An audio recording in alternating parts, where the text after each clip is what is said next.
Hello, my friends. It's great to have you back this week on the Money Girl podcast. My name is Laura Adams, and I've been hosting the show since 2008.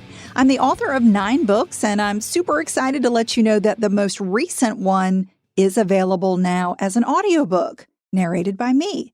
If you or someone you know is self-employed or want to be, I hope you'll check out Money Smart Solopreneur, a personal finance system for freelancers, entrepreneurs, and side hustlers. It came out at the end of September and has been an Amazon #1 new release.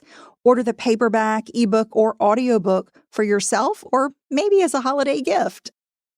Today, I want to talk about mortgages. With rates at historic lows and the pandemic changing the way we think about our homes and think about doing remote work when it's possible, many people I know are in the market to refinance their mortgage or to buy a home in a new area. And some are feeling overwhelmed with their mortgage choices. When you're ready to buy a home, choosing the best lender and the type of mortgage definitely can seem daunting because there are a lot of choices, and that's good. But since no two real estate transactions or home buyers are alike, it's essential to get familiar with different mortgage products and programs. In this show, I'm going to explain the 2 main types of mortgages and several popular home loan programs that you might qualify for. Choosing the right program and product for your situation is the key to buying a home you can afford. As always, you'll find the notes for this and every show in the Money Girl section at quickanddirtytips.com. This is episode number 663, called What's the Best Type of Mortgage for You? So let's start with a quick mortgage explainer. I'm sure most of you know what a mortgage is, but many of you maybe have not, bought a home and have not really gotten familiar with it.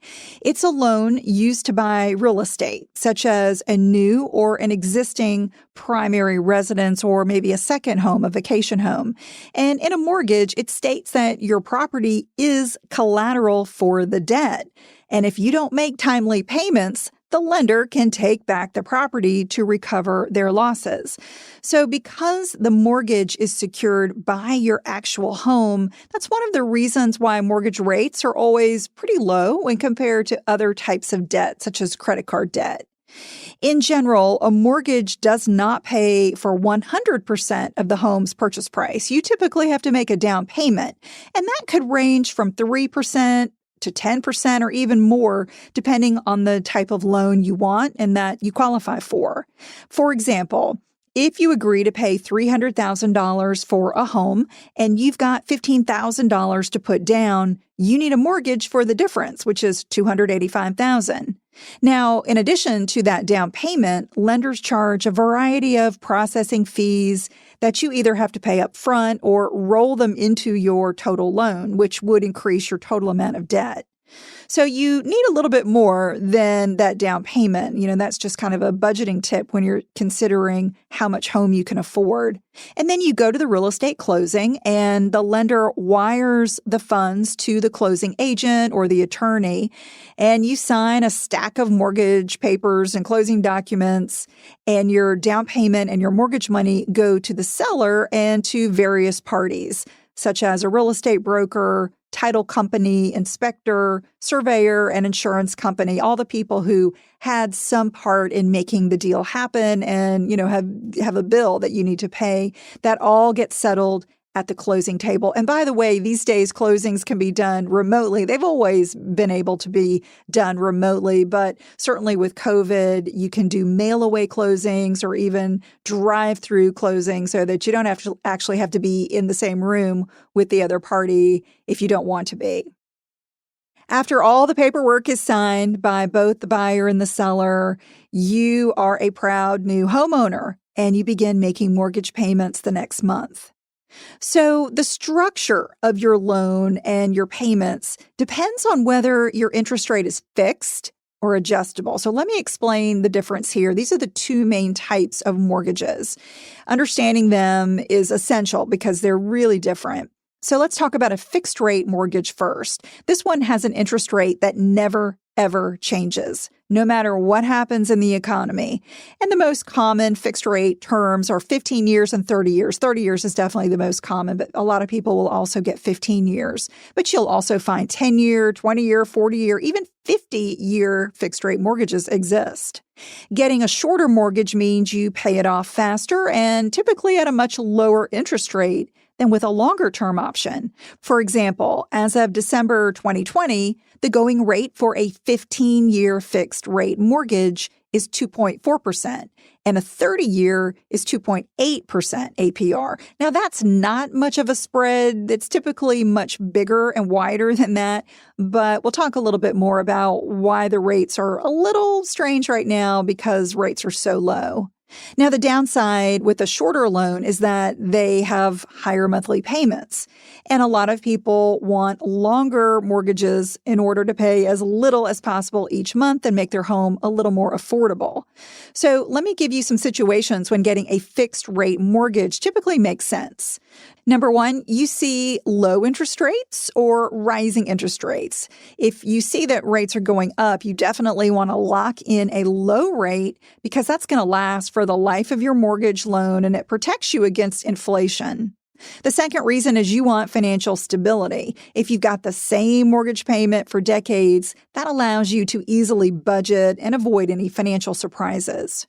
And the third reason is that you don't plan to move for a while. If you're going to keep a mortgage over a long period of time, having a fixed rate mortgage gives you the potential to save the most in interest, especially if interest rates do go up.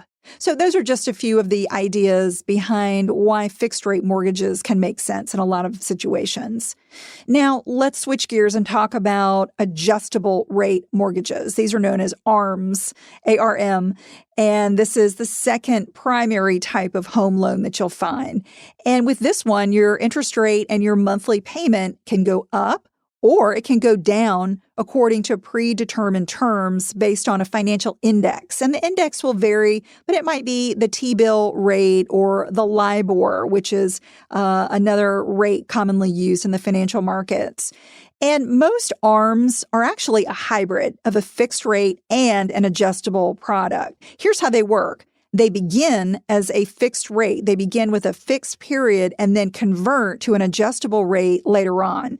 And you're going to see ARMs with numbers. They typically have like a 5 and then a slash and a 1 or a 10/1. The first number in the name of an ARM product is how many years are fixed for the introductory rate. The second number is how often the rate could change after that. So, for instance, a 5/1 ARM gives you 5 years with a fixed rate, and then it can adjust or reset every year starting in the 6th year. Another example is a 3/1 ARM. That's got a fixed rate for 3 years with a potential rate adjustment every year beginning in the 4th year. And ARMs are typically 30-year products, but they can be shorter. With a 5/6 ARM, you pay the same rate for the first 5 years. Then the rate could change every 6 months for the remaining 25 years. So be sure you understand what those numbers signify with these different products.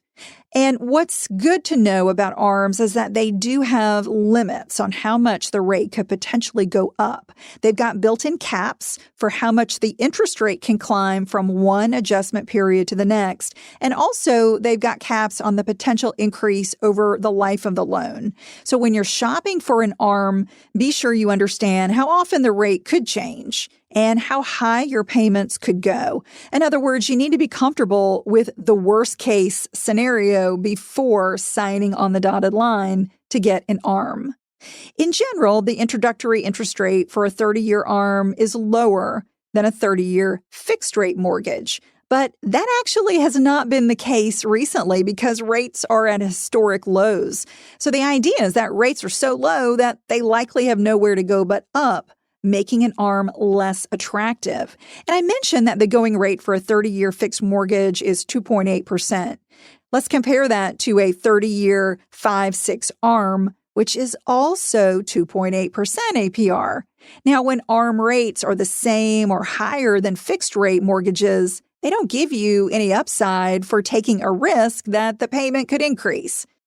ARM lenders are not making these products as attractive. They're not giving, low rates that are super, super attractive because they know once your introductory rate ends, you could just refinance to a lower rate fixed mortgage, and then they lose your business maybe after just a few years.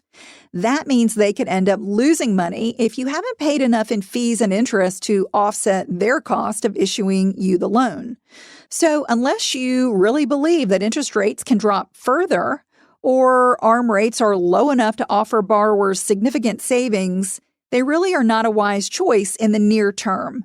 However, always discuss your mortgage options with potential lenders so you can evaluate them in light of current economic conditions because things are always changing.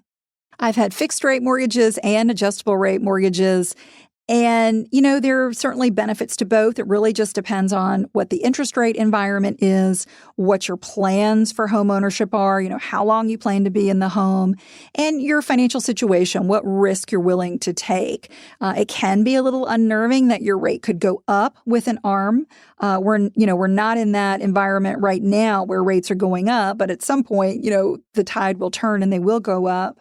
And I will say that if you've got an ARM and rates go down, it's fantastic. So, you really just have to think through not only what you can afford today, but your long-term plan for the home and the mortgage that you have. Now that you understand the fundamental differences between fixed and adjustable rate mortgages, let me tell you about 5 loan programs that you may qualify for. The first is a conventional home loan. These are the most common types of mortgages, and they're also known as a conforming loan when they conform to standards set by Fannie Mae and Freddie Mac. Those are federally backed companies that buy and guarantee mortgages issued through lenders in a secondary mortgage market. What happens is that some lenders that work with Fannie and Freddie will sell the mortgage to them so that they can get more money from Fannie and Freddie to continuously supply new borrowers with mortgage funds. Conventional loans are the most popular because most lenders, including mortgage companies, banks, and credit unions, offer them.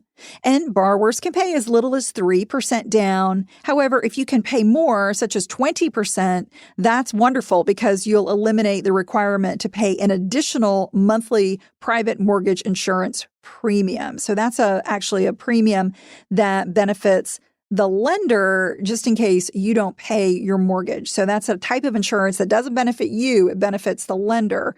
And you do have to pay that in most cases if you make a down payment that's less than 20%. And if you're interested in learning more about that, I've done other podcasts that talk about it specifically.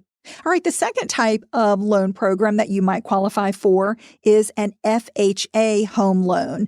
FHA stands for Federal Housing Administration, and these are loans that come with pretty lenient underwriting standards, which make homeownership a reality for more Americans. Borrowers need at least a 3.5% down payment, and they can have lower credit scores and lower income than you can with a conventional loan. So it's a more lenient type of loan that's backed by the federal government if you don't pay up. All right, the third type of loan program is a VA home loan. The VA, or Veterans Administration, gives those with eligible military service a zero down loan. So you don't need any down payment to qualify, and you don't even have to pay a private mortgage insurance. So the VA loans come with a lot of benefits if you qualify. The fourth type is a USDA home loan. The USDA is the U.S. Department of Agriculture, and it gives loans to buyers who plan to live in rural and suburban areas. Borrowers who meet certain income limits can get zero down payments and also a low-rate mortgage insurance premium. And the last type of program is called a jumbo home loan. Jumbo loans are higher mortgage amounts than what's allowed by Fannie Mae and Freddie Mac. So they're also known as non-conforming loans. In general, they exceed about $500,000 in most areas. So ask potential lenders which loan programs you qualify for and could benefit from the most. There might even be some first-time programs available in your state, your county, your city. Ask about that if that's your situation. And, just because you're eligible for a program like a VA loan doesn't necessarily mean that it's always the best option for you. You want to compare multiple loan products and get quotes from several lenders before committing to your next home loan. I hope this helps explain a little bit about mortgages. It's certainly not a complete list of all the programs that are out there, but these are the most popular types that you might see. If you've got a question about buying a home or a money question or comment, I would love to hear from you. One option is to leave a voice message by calling 302-364-0308. You can also visit lauradadams.com and send me an email using my contact page. That's all for now. I'll talk to you next week. Until then, here's to living a richer life. Money Girl is produced by the audio wizard Steve Rickyberg with editorial support from Karen Hertzberg. If you've been enjoying the podcast, take a moment to rate and review it on Apple Podcasts. You might also like the backlist episodes and show notes that are always available at quickanddirtytips.com.